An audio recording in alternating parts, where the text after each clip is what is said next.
dos, tres, Teorízalo. Oh my God, bro. Oh, hell no, man. What the...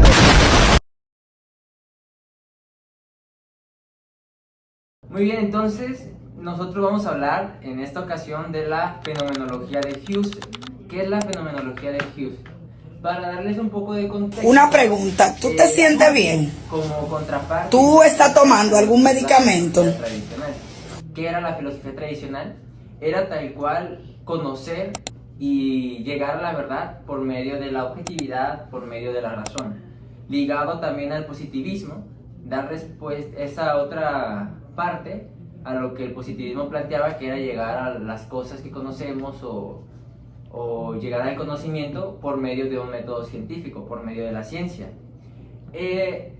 Como podrán ver, es respuesta a todo lo que liga el conocimiento objetivo. Esto le da más énfasis a la subjetividad y surge aproximadamente a finales del siglo XIX, principios del siglo XX, entre 1899, 1901, 1900, más o menos. ¿Y qué es esta corriente filosófica de la fenomenología? Como cita textual para comprenderlo mejor, es el estudio de los fenómenos tal como se manifiestan a la conciencia. Para comprender mejor toda esta plática, yo resalté cuatro palabras que harán más fácil el entendimiento. La primera es la conciencia, los fenómenos, la subjetividad y la ciencia de las esencias. Para comenzar con la conciencia es tal cual la capacidad que tenemos nosotros, los seres humanos, de darnos cuenta de algo, o también de darnos cuenta de lo que vivimos y lo que experimentamos. Entonces, no solamente que si nosotros tenemos este marcatextos, no solamente es que exista y nosotros somos aparte de él, es esa actividad que ocurre en nuestra mente de darnos cuenta que el objeto en cuestión está aquí y nosotros podemos percibirlo. Los fenómenos es tal cual todas las experiencias, toda la sensibilidad que nosotros podemos sentir, valga la redundancia, que es esto se presenta con cierto color, con cierta textura, con cierta forma que nosotros podemos percibir. Esto ya no sería solamente un objeto, sería un fenómeno. La subjetividad la marco para entenderla, ¿por qué? Por lo que dije anteriormente, busca no solo ver el porqué de las cosas, sino qué éstas nos transmiten o qué significan para nosotros. Y la ciencia de las esencias, ligado a la anterior, es no solamente ver lo que son las cosas, es ver su esencia, es ver esa cualidad no contable de lo que son las cosas en general. Para entrar ya en el tema, mi compañera Dolores va a hablar sobre lo que es a profundidad la fenomenología. Bueno, la fenomenología es una forma de estudiar el cómo experimentamos las cosas, es decir, el cómo las percibimos o las sentimos a través de nosotros mismos y de nuestra mente, no como tal cuestionarnos el por qué están ahí o el por qué de su existencia vaya, sin embargo, analizarlas de forma más experimental y a través de lo que sentimos. Su propósito es entender la esencia precisamente de la experiencia, es decir, cómo lo vivimos antes de juzgarlo como algo crítico.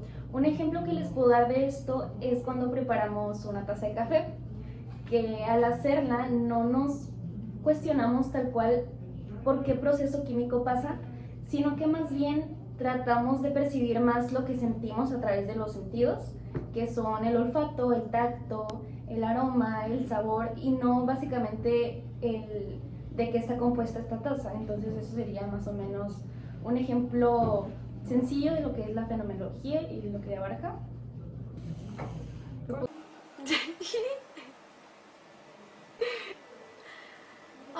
¡Oli! ¡Ding dong!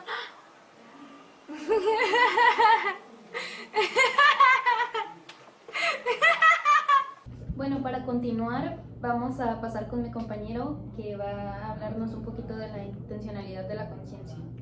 Ok, como dijo ahorita mi compañera Net, yo voy a hablar sobre la intencionalidad de la conciencia. con una frase que es: toda conciencia es conciencia de algo. ¿Esto a qué se refiere? Que la idea principal de toda conciencia es estar dirigida hacia algo. Siempre en la conciencia tienes un pensamiento. Cuando piensas en un amigo, piensas en ese amigo. Cuando recuerdas cualquier cosa, tienes un recuerdo. La conciencia, una de las reglas, por así decirlo, de la conciencia es que igual no puede estar vacía, siempre tiene que haber algo. Siempre en la conciencia tiene que haber algo. Oh my Aquí tengo algunos God, ejemplos. oh, hell no, Cuando man. deseas What the algo, fuck, la man? conciencia apunta a ese algo para desearlo. Cuando tienes un recuerdo, la mente enfoca ese recuerdo. Y cuando piensas en un amigo, la conciencia te dirige hacia pensar hacia ese amigo.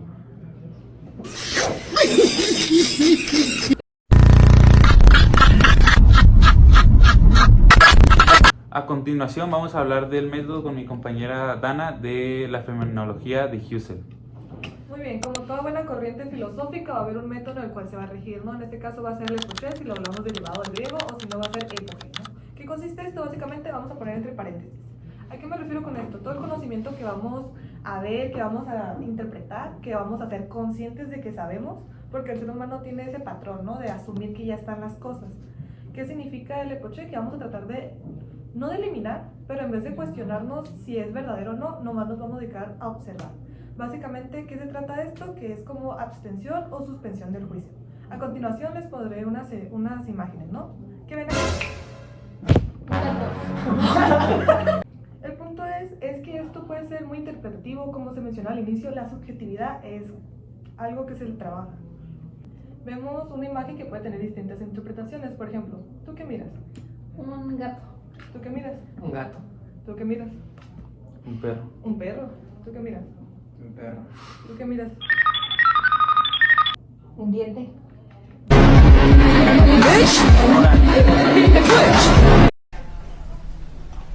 Miss Jackson. O luego también podemos tener otras imágenes como para entender un poquito más claro el tema, ¿no? ¿A qué me refiero con esto? ¿Qué miramos? Aquí. Miramos una lupa, pero que la lupa está mirando el entorno, pero se trata de enfocar en algo. Y la lupa no se trata de juzgar si un objeto está ahí o no está ahí, si está bien, si está mal. No se trata de eso, mira nomás qué encuentra. Y luego también aquí tenemos la imagen de unos colores. ¿Qué vemos aquí? Tonalidades. Son interpretaciones. Son las formas en las que podemos ver las cosas y no necesariamente es bueno o malo. Vamos a proseguir un poquito más acerca de cómo lograríamos un conocimiento objetivo, ¿no? Vaya. Esto a través de no emitir juicios. Y esto, ¿para qué queremos un conocimiento objetivo? Al final el propósito, como lo habían mencionado, era crear, acceder más bien a la conciencia pura y así lograr un conocimiento que pueda ser más abarcable. Y una característica que tenemos a la hora de limitar conciencia es de que vamos a hablar acerca de una duda escéptica, no tanto como Descartes. No vamos a decir como frases célebres acerca de que no está ahí o pienso y luego existo. Va a ser acerca de cuestionarnos el por qué está ahí, sin embargo no es si está bien o está mal. Y eso sería todo. Bueno, también no solo si está bien o está mal, sino también pues las propiedades de cualquier fenómeno que pueda presentarse. Exacto. En general, o sea, no solamente... No lo niega el mundo, vaya. También dijiste que no busca que sea bueno o malo. A lo que se refiere es No que busca sin el juicio. Ajá. O sea, puedo decir que vamos a poner un ejemplo. Aquí vamos a ver un iPhone 14 Pro Max. ¡Soy millonaria! Él puede opinar que es malo, ella puede opinar que es bueno y tienen razones distintas de cómo lo perciben. Ajá, y son Ok. correctas los dos.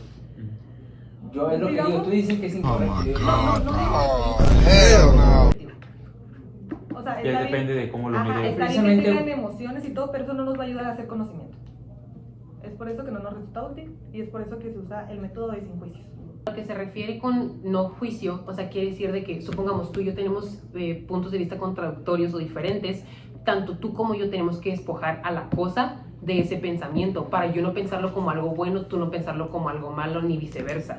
O sea, eso se tiene que ver de su manera pura, a eso se refiere. O sea, no le puedo yo influenciar, o sea, mi punto de vista no puede, el significado que yo le doy no puede estar influenciado por mi punto de vista, porque eso no es parte de esta cosa. Sí, es muy complicado ver las cosas con su esencia. Sí, natural. claro, porque nos O sea, hemos es- regido bajo nuestro punto de vista toda nuestra vida. Que influenciado por Sí, las ajá. normas sociales. Imagínate- Prosiguiendo Siguiendo con las esencias. Bueno, yo les voy a hablar dos temas que van de la mano, que es la esencia y el yo trascendental. Para empezar, las esencias las tenemos que ver de manera muy general, o sea, todo tiene una esencia. Voy a poner de ejemplo, como lo hizo mi compañera, un celular. Las esencias son como el alma conceptual de esto. ¿A qué me refiero con conceptual? Es que tiene una cantidad de cosas que tiene que tener o que tiene que contar para poder ser considerado esto. Supongamos, un celular, tú puedes ver que tiene dos cámaras, puedes ver que es rectangular, eso es su esencia. Pero sin embargo, cuando tú le pones un juicio personal como es caro, es lento, es rápido, es pesado, es liviano, eso es cuando ya se ve influenciado. Eso no es parte de su esencia. Lo que es parte de su esencia son todas estas características que lo hacen un celular. Supongamos, dando otro ejemplo, una rosa blanca, una rosa roja, una rosa tatuada, una rosa de plástico, cualquier tipo de rosa sigue siendo una rosa, no importa si no se encuentran de la misma manera representada, mientras cuenten con esas características de las cuales se hace una rosa, sigue siendo una rosa. No va a importar si a ti la rosa se te hace pequeña, si a mí la rosa se me hace grande, si la rosa tiene espinas para ti, para mí no tiene espinas, o sea, sigue siendo una rosa de todos modos.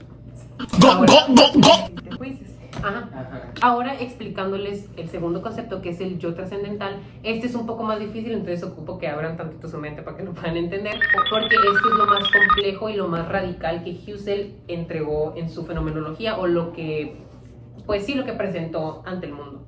El yo trascendental se supone que es el yo que no vive en este mundo, es el yo que recibe todas las experiencias, las cataloga, las organiza y les da un sentido.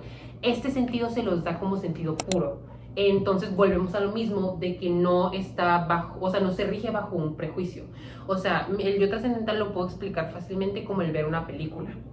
Yo estoy viendo una película, voy con mis amigos, veo una película y supongamos que es una película de terror, me voy a asustar. Supongamos que es una película de comedia, me voy a reír. Supongamos que es una película de tristeza romántica, me voy a conmover. Todo ese tipo de cosas no entran en el yo trascendental. Ese es tu yo emotivo. Es el que le da un valor emotivo bajo tus prejuicios, bajo tus principios, bajo todo lo que tú sabes y lo que te has regido toda tu vida.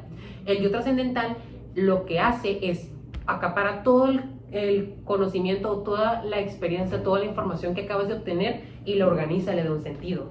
O sea, no se rigen de que, ay, qué triste la película, ay, me dio mucho miedo la película. Se rige de que esto pasó en la película por esto, esto significó esto. O sea, es algo mucho más técnico, es algo mucho más que va al darle el sentido puro a las cosas sin tener que darle siempre el sentido, pues, humano, que por eso se dice que el humano es un ser muy, muy emotivo. ¿Por qué? Porque siempre tendemos a regirnos y a darle mucho más peso a las emociones, que porque es con lo que lidiamos siempre. Entonces, déjame entender, estamos haciendo las emociones como algo... se pasaron de la biología. Entonces me estás diciendo que trata de quitar las emociones porque es algo reactivo, ¿no? Es algo que trabaja con el ambiente, y lo proactivo es el conocimiento. Sí. Justo así. O sea, más que nada se basa en eliminar no eliminar, pero dejarlas un poco de lado y quitarles todo el peso tan grande que tienen en nuestra vida para poder darle entrada a ese conocimiento puro o a la esencia pura de las cosas. Okay. Ahora vamos a ir con mi compañera Ivette, que les va a hablar un poco de las aplicaciones y las influencias de esta fenomenología. Bueno, en la actualidad todavía se sigue viendo esta fenomenología y se puede ver tanto avanzada en la filosofía como en distintas disciplinas. Se puede ver en la psicología, sociología, la educación y el arte. Él decía que, proponía volver a las cosas mismas, o sea, estudiar los fenómenos tal como se aparecen en la conciencia. En la psicología se ve en cómo las personas experimentan, se podría decir como ejemplo, la depresión. En la educación, como estaban diciendo hace rato, que cómo la gente lo ve desde su percepción, es cómo los alumnos viven el proceso del aprendizaje. Y ya fuera de todo esto, influyó en críticos como Heidegger. Él, en una clase vimos que era el Dasein, que era el ser humano en el mundo, que él cambió su enfoque de la conciencia. Y también en Jean-Paul Sartre, que él aplicó la fenomenología al estudio de la libertad del humano, la conciencia y la responsabilidad. Y para concluir, retomando un poco de lo que dijeron mis compañeros, la importancia que tiene la fenomenología. En clase y tras investigar un poco, concluimos en que es muy importante la fenomenología de ver las cosas tal cual por la esencia que transmiten, la esencia que ellas ya tienen, todos los fenómenos. ¿Por qué? Porque cuando hablamos sobre conceptos de Estado, gobierno, miedo, temas que ya hemos repasado en videos anteriores, sabemos que hay una gran influencia de lo que hacemos, lo que pensamos, consumimos y vendemos, lo que sea, por el Estado, estas cosas que ellos imponen. Entonces, para podernos introducir a temas más complejos como lo es el marxismo, que vamos a ver más adelante, es necesario salir de todas esas ideas que factores externos nos han alimentado para poder comprender más cómo funcionan las cosas, cómo funcionamos como individuos dentro de una sociedad y cómo ésta puede funcionar de mejor manera que no sea de la manera en la que ya estamos regidos. Que el marxismo nos hablará de eso, de el lado, la contraparte del capitalismo. Y otra parte interesante de la fenología, ¿no? Que trata de los fenómenos, o sea, todo acerca puede tener un juicio y todo acerca podemos estudiarlo sin ese juicio. Así es. Yo tengo un pequeño texto, no sé si lo puedan poner ahí en pantalla. No. Ajá. Bueno, dice que Husserl nos enseña que el mundo se comprende a través de cómo se aparece nuestra conciencia. Es como una pequeña conclusión rápida. Y también pues busca entender el concepto puro de las cosas. Mejor no hubieras dicho nada. Ok, bye. Eso es todo. Teorizador.